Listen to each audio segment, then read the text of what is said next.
अस्सलामु अलैकुम वरहमतुल्लाहि वबरकातुहू। अल्हम्दुलिल्लाहि रब्बिल आलमीन वस्सलातु वस्सलामु अला अशरफिल अंबिया वल मुरसलीन नबीना मुहम्मद व अला आलिहि व सहबिहि अजमईन अम्मा बाद। मेरे अजीज दोस्तों और भाइयों और मेरी इस्लामी ख़वातीनों हजरात, मैं अल्लाह तबारक व तआला की तौफीक से एक हदीस की सनद की जांच पड़ताल उसूल हदीस व अस्मा व रिजाल वल जरह तादिल के मीदान पर रखने की कोशिश करूंगा। अल्लाह तबारक व तआला से दुआ है कि अल्लाह तबारक व तआला हमें हक बात और सच बात कहने की तौफीक अता फरमाए, और जो हमसे लफ्जी तौर पर कहने में खताएं हों अल्लाह तबारक व तआला उसको माफ फरमाए, आमीन या रब्बल आलमीन। मेरे अजीज दोस्तों और भाइयों और मेरी इस्लामी ख़वातीनों हजरात, एक हदीस मशहूर है, इसे बहुत से लोग अपनी तकरीरों में बयान करते हैं। वो इस तरह से कि सालम बिन अब्दुल्ला बिन उमर रज़ियल्लाहु ताला अन्हुमा अपने बाप से रवायत करते हैं कि रसूलुल्लाह सल्लल्लाहु अलैहि वसल्लम ने फरमाया, औरत पर्दा की चीज है, जब वह बाहर निकलती है तो उसको शैतान झांकता है, यानी शैतान उसको देखता है, और ये उस वक्त अल्लाह के ज्यादा करीब होती है जब वह घर के अंदर होती है। यह हदीस सिलसिलतुल हदीस सहीहा में शेख अलबानी रहमतुल्लाह अलैह ने हदीस नंबर 1476 पर नकल किया है, इसी तरह से 2688 पर, और तबरानी फिल औसत के अंदर हदीस नंबर 2890 पर है, अत-तरगीब के अंदर हदीस नंबर 344 है, मजमाउल बहरैन के अंदर हदीस नंबर 2322 वगैरह के अंदर है। इसकी सनद में इल्लत क्या है, खामी क्या है, वो हम आपके सामने रखने की कोशिश करते हैं। तो ये जान लीजिए कि इसकी सनद में कतादा मशहूर मुदल्लिस हैं और इन्होंने अन के अल्फाज के साथ रवायत बयान की है, समा के बारे में डिटेल सराहत नहीं की है। इस बिना पर इसकी सनद ज़ईफ है।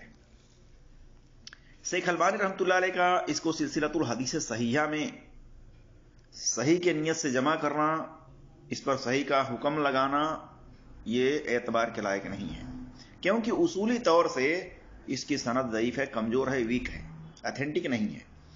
इसी तरह से अब्दुल्ला बिन मसूद रज़ियल्लाहु ताला अन्हु से यह हदीस सही इब्न हिब्बान के अंदर हदीस नंबर 5598 पर, सुनन तिरमिजी के अंदर हदीस नंबर 1173 पर मौजूद है।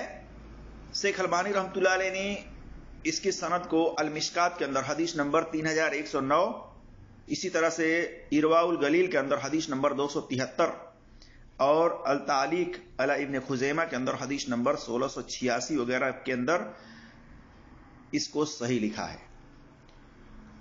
जबकि इसकी सनद उसूली तौर से ज़ईफ है, क्योंकि इस सनद में कतादा की तदलीस है। कतादा ने अपने आगे एक वास्ता छोड़ करके रवायत बयान की है, यह सनद मुनक़ता भी है। हाफिज जुबैर अली ज़ई रहमतुल्लाह अलैह ने भी सुनन तिरमिजी के अंदर हदीस नंबर 1173 की तहकीक में लिखा इसनाद ज़ईफ कि इसकी सनद कमजोर है। इल्लत यही है कि इसके अंदर कतादा मशहूर मुदल्लिस हैं, इन्होंने अन से रवायत बयान की है, समा की सराहत नहीं की है। देखिए अनवार सहीफा सफ़ा नंबर 34 पर। इसी तरह से इस हदीस को शुएब अर्नाउत ने लिखा है, अबू कतादा और अबिल हौस के दरमियान इनक़ता है, यानी सनद कटी हुई है। हवाला दिया अल-मरासिल इब्न अबी हातिम हदीस नंबर 337 के तहत, देख सकते हैं। इसी तरह से पूरी सनद तबरानी कबीर के अंदर हदीस नंबर 10,115, सही इब्न हिब्बान के अंदर हदीस नंबर 5,599 पर, और सुनन तिरमिजी में हदीस नंबर 1173 में, और सही इब्न हिब्बान के अंदर हदीस नंबर 1685, 1690, 1687, और सुनन अबी दाऊद के अंदर हदीस नंबर 570, और मुसनद बज़ार में जिल्द नंबर 1 सफ़ा नंबर 313 वगैरह में देख सकते हैं पूरी सनद। और इसी तरह से ये जो हदीस है कतादा से मुनक़ता और मुत्तसिल दोनों सनद से है, लेकिन दोनों सनदों में कतादा ने तदलीस की है, समा की सराहत नहीं की है, सुनने के बारे में डिटेल नहीं बतलाया है, इस बिना पर इसकी सनद ज़ईफ है। इसी तरह से عبداللہ بن مسعود رضی اللہ تعالیٰ عنہ کی طرف منسوب موقوف ایک ترک ہے. اس کی سند میں ایک راوی کے بارے میں حافظ زبیر علی زئی رحمۃ اللہ علیہ لکھتے ہیں کہ ابو اسحاق کے بارے میں کہ وہ بری من التدلیس، کہ مدلس ہونے سے بری ہیں. دیکھیے الفتح المبین فی تحقیق طبقات المدلسین کے اندر صفحہ نمبر 85 کے تحت. جبکہ دوسری طرف اپنی کتاب تحقیق اصلاح علمی مقالات کے اندر جلد نمبر 1 صفحہ نمبر 273 274 میں، اور اسی طرح سے الحدیث شمارہ نمبر 33 میں صفحہ نمبر 45 پر 11 محدثین سے ابی اسحاق کو مدلس ہونا ثابت کیا ہے. اس سے معلوم ہوتا ہے کہ زبیر علی زئی رحمۃ اللہ علیہ نے پہلے ابی اسحاق کو مدلس ہونے سے بری سمجھا، بعد میں مدلس ہونا ثابت کیا. اور المشکات جلد نمبر 3 صفحہ نمبر 612 کے تحت لکھا حافظ زبیر علی زئی رحمۃ اللہ علیہ نے کہ ابی اسحاق مدلس تھے. اسی طرح سے حافظ زبیر علی زئی رحمۃ اللہ علیہ نے سنن ترمذی کے اندر حدیث نمبر 1173 کی تحقیق میں عبداللہ بن مسعود رضی اللہ تعالیٰ عنہ کی اس حدیث کے بارے میں لکھا موقوف، یعنی مرفوع نہیں ہے، نبی صلی اللہ علیہ وسلم سے نہیں ہے یہ ثابت، لیکن عبداللہ بن مسعود رضی اللہ تعالیٰ عنہ کا قول ہے. لکھا کہ اس کی سند صحیح ہے. اسی طرح سے اس کی سند کو حسن بھی قرار دیا. حوالہ دیا مصنف ابن ابی شیبہ حدیث نمبر 5167 میں. اسی طرح سے طبرانی کبیر کا حوالہ دیا کہ طبرانی کبیر میں حدیث نمبر 8914 9480. لیکن جب میں نے اس حدیث کی سند کی تحقیق کی تو اس سند میں ابی اسحاق راوی ہے، یہ مدلس تو ہے لیکن ان کی روایت شعبہ سے سما پر محمول ہے. سند یوں ہے: محمد ابن حیان المازنی ثنا عمر ابن مرزوق انا صوبہ ان ابی اسحاق ان ابی الحوث ان عبداللہ، یعنی عبداللہ بن مسعود رضی اللہ تعالیٰ عنہ. اور مزید حافظ زبیر علی زئی رحمۃ اللہ علیہ نے لکھا الفتح المبین فی تحقیق طبقات المدلسین کے اندر جلد نمبر 110 صفحہ نمبر 110 اور صفحہ نمبر 224 پر کہ امام یحییٰ بن سعید القطان کی اس بات کی سند کو صحیح قرار دیتے ہوئے کہ امام شعبہ ابن الحجاج خود فرماتے ہیں، وہ خود کہتے ہیں کہ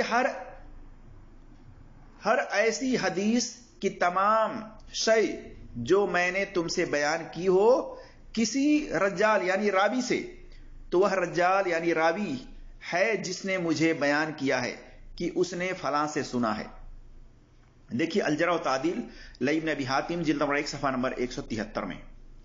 یعنی زبیر علی زئی رحمۃ اللہ علیہ نے امام شعبہ ابن الحجاج کی اس بات کی سند کو صحیح قرار دیا ہے. اسی طرح سے شعبہ ان ابی اسحاق روایت محمول علی السماع، میں یعنی زبیر علی زئی رحمۃ اللہ علیہ کہتا ہوں کہ اس میں اس بات پر دلیل ہے کہ امام شعبہ کی حدیث مدلسین سے یعنی مدلسین راوی سے وہ محمول علی السماع ہوتی ہے، یعنی کوئی بھی مدلس راوی ہو یا امام شعبہ نے جو روایت ابی اسحاق سے ان سے بیان کی ہے وہ سما پر محمول ہے. اور ایک جگہ حافظ زبیر علی زئی رحمۃ اللہ علیہ نے الفتح المبین فی تحقیق طبقات المدلسین صفحہ نمبر 73 کے تحت لکھا ہے کہ امام شعبہ نے 3 راویوں کو مدلس کہا ہے: الاعمش اور ابی اسحاق اور قتادہ. خیر، شعبہ کی ان ابی اسحاق سے روایت سما پر محمول ہے، یہ بات صحیح ہے، لیکن دوسری علت بھی اس سند میں ہے. اس کی وجہ سے یہ حدیث مسکوک قرار پاتی ہے. جو شعبہ سے پوری سند ہے اس میں راوی محمد ابن حیان المازنی کنیت ابو العباس، وفات 291 ہجری ہے. اس راوی کی توثیق حافظ ذہبی نے کی ہے، کہا یہ شیخ ہے، صدوق ہے اور محدث ہے، جیسا کہ سیر اعلام النبلا کے اندر جلد نمبر 13 صفحہ نمبر 570 میں دیکھ سکتے ہیں. معلوم ہوا کہ جو راوی اس پوری سند کے اندر ہے जो इमाम शोबा ने अभी इसहाक से रवायत बयान की है, समा पर महमूल तो है, ये इल्लत तो खत्म हो जाती है तदलीस की, लेकिन इसकी सनद में मोहम्मद इब्न हय्यान अल-माज़नी, इसकी तौसीक किसी भी 300 साल हिजरी तक वफात पाने वाले मुतकद्दिमीन मुहद्दिसीन में से, मोतबर में से किसी ने भी इसकी तौसीक नहीं की है मेरी तहकीक के मुताबिक, बल्कि 600 साल हिजरी के बाद हाफिज ज़हबी, जो कि मुताखरीन मुहद्दिसीन में से हैं, ये इसकी तौसीक पेश करते हैं, इसको मोतबर मानते हैं। इनकी बात कैसे मोतबर हो सकती है जबकि काफी फासिला है? तो इस रावी की कोई तौसीक मुतकद्दिमीन मुहद्दिसीन से पेश कर दे, 300 साल हिजरी तक वफात पाने वाले मुतकद्दिमीन मुहद्दिसीन मोतबर में से, फिर तो इस रवायत को सही कह सकता है। इसी तरह से दूसरी इल्लत इसकी सनद के अंदर यह है कि अम्र इब्न मरजूक को इमाम दारकुतनी ने कहा सिका है, सदूक है, और अक्सर मुहद्दिसीन ने इसको सिका सदूक करार दिया है, लेकिन कहा कसीरुल वहम, कि ये ज्यादा वहम करता था। खुलासा कलाम यह है मेरे अजीज दोस्तों और भाइयों कि इस हदीस के तमाम सनद, चाहे वो मरफू हो, चाहे वो मुनकता हो, चाहे वो मौकूफ हो, चाहे वो मरफू हो, तमाम की सनदों में इल्लत मौजूद है, जिसकी बिना पर इसकी सनद ज़ईफ ठहरती है, कमजोर ठहरती है, वल्लाहु आलम। लेकिन औरत को घर से पर्दे के साथ जायज जरूरत के तहत निकल सकती है, और पर्दा करना बाइज्जत औरत होने की निशानी है, उसके इज्जत की हिफाजत की, सेफ्टी की, गैर मर्दों की नजर के पड़ने वाले फितनों से बचने की जरूरत का सामान है ये पर्दा। शैतान तो चाहता है कि औरत बेपर्दा होकर घर से बाहर निकले ताकि उसे फितने में डालने का मौका मिले। बाकी इस हदीस को बयान करने से बचना चाहिए, क्योंकि नबी सल्लल्लाहु अलैहि वसल्लम से यह हदीस बासनद सही साबित नहीं है। बाकी अब्दुल्ला बिन मसूद रज़ियल्लाहु ताला अन्हु का कौल है, इसमें भी सही सनद होने में शक है, और मशकूक बात को बयान करने से परहेज करना चाहिए। अल्लाह तबारक व तआला से दुआ है कि अल्लाह तबारक व तआला हम तमाम मुसलमानों को कुरान और सही हदीस पर अमल करने की तौफीक अता फरमाए, और हर एक की बात की तहकीक करने की तौफीक अता फरमाए। आमीन या रब्बल आलमीन। अस्सलामु अलैकुम व रहमतुल्लाहि व बरकातहू।